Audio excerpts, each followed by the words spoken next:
Picture this.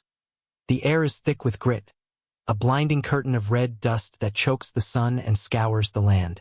You are kneeling in the unforgiving soil of the Arizona Badlands, the wind tearing at your hair, and before you lies a man the world has condemned.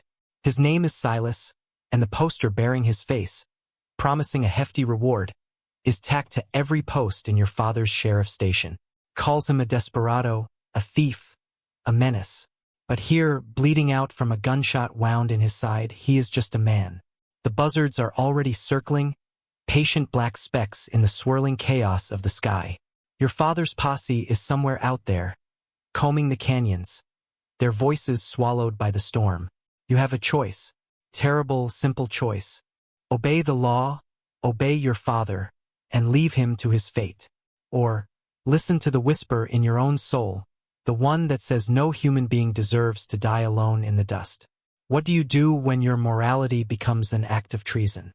Alara Miller made her choice. With a strength she didn't know she possessed, she heaved the near-unconscious man onto her horse, his dead weight a testament to how close he was to the edge. The dust storm, a monstrous beast to anyone else, was her salvation. It was a cloak, a shroud that hid her from the searching eyes of the lawmen, of her own father. She urged her horse not towards the town of redemption, but deeper into the labyrinth of rock and shadow, towards a place only she remembered. It was an old line cabin, tucked away in a forgotten valley, a relic from a time when cattle trails crisscrossed these lands. To her, as a child, it had been a castle, a secret fortress. Now it would be a sanctuary. The journey was a blur of fear and determination. Every gust of wind sounded like a pursuing rider, every crack of thunder like a gunshot. Silas, slumped against her, would occasionally groan, a low, guttural sound that tore at Alara's heart.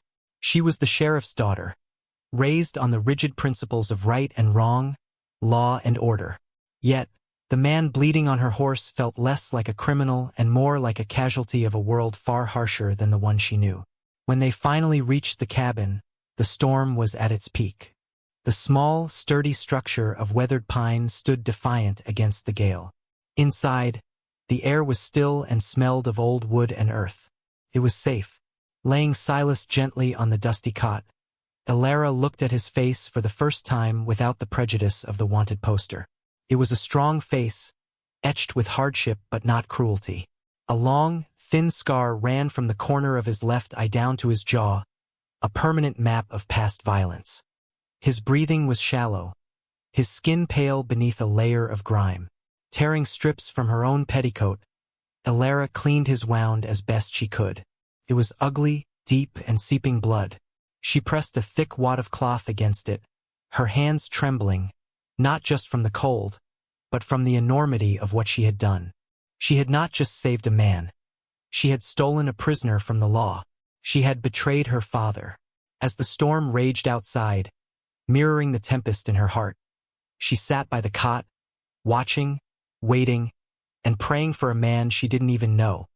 For 2 days, Silas drifted in a fevered haze. Alara never left his side, forcing sips of water between his cracked lips and keeping the compress on his wound clean. She felt a strange, protective bond forming, the kind forged in shared crisis. On the third morning, the storm broke. Sunlight, pale and clean, streamed through the cabin's single grimy window, and Silas's eyes were open. They were the color of slate, hard and watchful, and they were fixed on her. He didn't speak, just watched as she moved, his body tense with the instinct of a hunted animal. Alara offered him a tin cup of water, her movements slow and deliberate. "You're safe here," she said, her voice soft, hoping to soothe the suspicion in his gaze. He took the cup, his hand surprisingly steady, and drank deeply. His voice, when it finally came, was rough like stones grinding together. Why? It was a single word, but it held a universe of questions. Why risk herself? Why defy her world for him? "I saw you," Alara answered simply, meeting his intense stare. "You were dying. No one should die like that." A flicker of something unreadable passed through his eyes.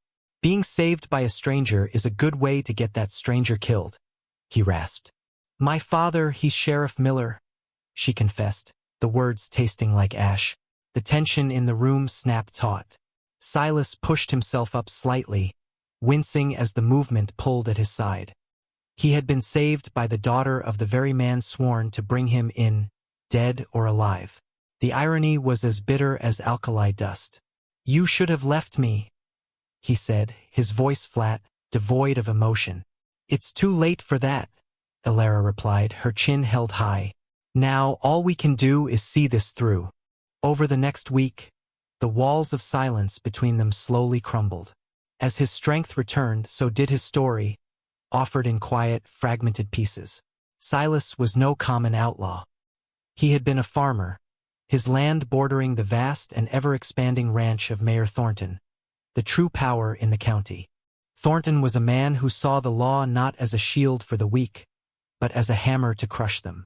He had systematically choked off the water supply to the smaller homesteads, forcing them to sell their land for pennies on the dollar.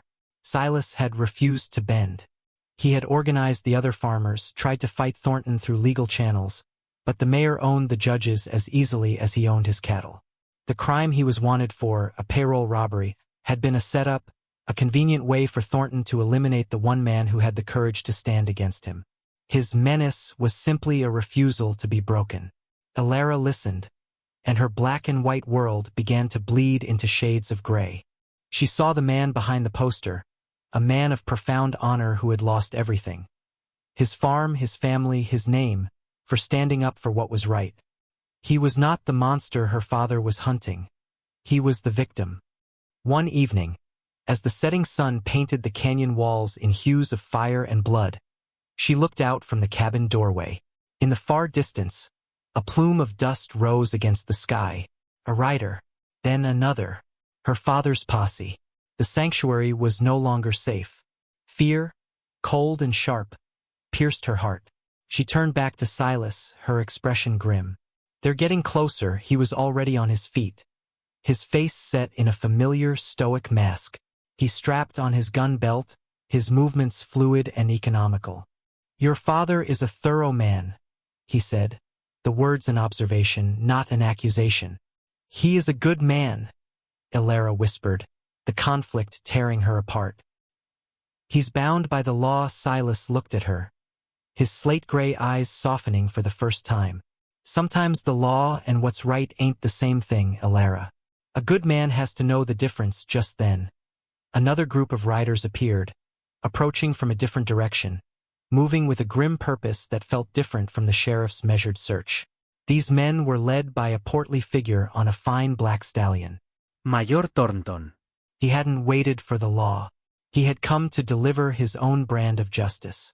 The air grew still, heavy with impending violence. Mayor Thornton and his hired guns reined in their horses 100 yards from the cabin, their silhouettes dark against the setting sun. They were not lawmen. They were predators. Silas! Thornton's voice boomed across the clearing, slick with false authority. I know you're in there, and I know you've got the sheriff's girl with you. Send her out, and I might just let the sheriff find you alive. The threat was clear. He didn't want a prisoner, he wanted a corpse. Inside the cabin, Silas moved to the window, his expression grim. He won't stop until I'm dead, he said quietly. He can't afford to have me testify. He looked at Elara, his gaze filled with a fierce protectiveness. Stay down. Away from the door, but Elara was her father's daughter. She grabbed an old hunting rifle from its pegs on the wall, her hands steady. You are not facing him alone. A gunshot shattered the evening quiet, a splinter of wood flying from the doorframe. The assault had begun. Silas returned fire, not with wild abandon, but with the calculated precision of a man defending his last patch of ground. The cabin, once a symbol of peace and memory, became a fragile fortress under siege. Bullets tore through the thin pine walls, shattering the single window and kicking up dust from the floorboards. It was a terrifying symphony of cracking wood and thunderous reports. Elara knelt by the wall, feeding fresh cartridges into the rifle. Her fear transformed into a cold, focused resolve. She was no longer just a protector. She was a combatant, fighting for a justice the law had abandoned. Silas moved between the window and the door, a phantom of deadly grace, making every shot count. But they were trapped, outnumbered. The sun had dipped below the horizon, and in the deepening twilight, the muzzle flashes of Thornton's men seemed to multiply, closing in like the eyes of a wolf pack. Suddenly, a new sound cut through the chaos. The thunder of hooves, fast and heavy, from the opposite end of the valley. Alara's heart leaped into her throat. It was her father. But was he arriving as a savior or an executioner? Sheriff Miller and his 3 deputies crested the ridge, their faces stark in the dying light. Miller took in the scene in a single horrified glance. Mayor Thornton's men, laying siege to the cabin, firing relentlessly. The cabin where his daughter was.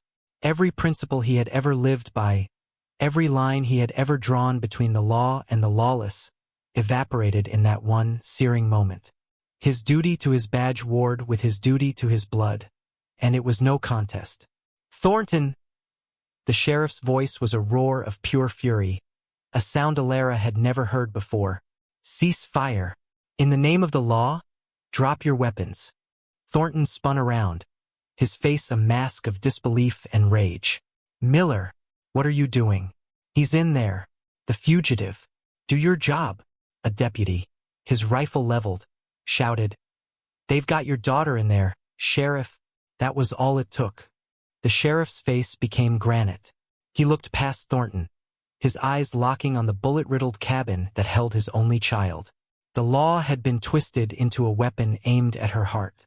"My job," Sheriff Miller declared, his voice ringing with the weight of an oath being reforged in fire, "is to protect the innocent, and my daughter is in that cabin." He then did the unthinkable. He raised his pistol not towards the cabin, but directly at the mayor. "As for you, Thornton, I know your story. Your brand of justice ends tonight. You're under arrest for attempted murder."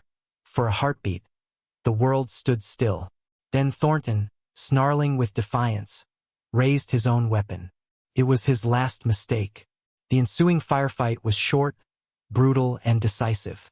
The sheriff and his deputies were lawmen, trained and disciplined. Thornton's hired guns were bullies who folded under real fire. Within minutes, it was over. Thornton was disarmed and bound, his reign of corruption shattered. Slowly, the cabin door creaked open. Alara emerged first, her face smudged with soot, her eyes filled with tears of relief. Silas followed a step behind her, his hands held slightly away from his body, a sign of surrender. Sheriff Miller dismounted, his legs unsteady. He walked towards them, his gaze shifting from his daughter's brave, tear-streaked face to the wary desperado standing beside her. He saw the way Silas stood, subtly shielding Alara. He saw not the murderer from the wanted poster, but the man who had defended his child when he could not. The sheriff stopped before them. The silence was thick with unspoken words. This was the moment of reckoning. But instead of pulling out handcuffs, the sheriff looked at Silas, a deep, weary understanding in his eyes. "The man you were accused of being," the sheriff said, his voice low and heavy, "died in that crossfire. As far as the law is concerned, this case is closed." He glanced towards the open plains, a silent instruction. "Get on your horse. Ride north and don't look back." It was an act of profound mercy, a shocking defiance of the letter of the law in favor of its spirit. It was the choice of a father and a good man. Silas looked at Alara, a lifetime of gratitude passing between them in a single glance. He nodded once to the sheriff, a gesture of respect between 2 honorable men, then turned and disappeared into the vast, forgiving twilight. Alara ran to her father, and he wrapped her in an embrace that was both an apology and a promise. In the ruins of the cabin, under a sky now filled with stars, a new kind of family had been forged, one built not on rules, but on righteousness, courage, and a love that knew no law. When do you follow the rules, and when do you follow your heart? It's a question we all face in ways both big and small. Sheriff Miller was sworn to uphold the law, but he was forced to choose between the word of the law and its true spirit, between his duty and his daughter. Alara risked everything for a principle, for the belief that a person's humanity is more important than their reputation.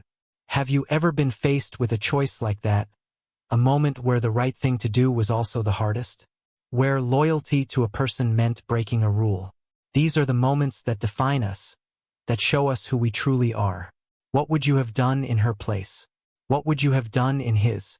Let us know what you think in the comments below.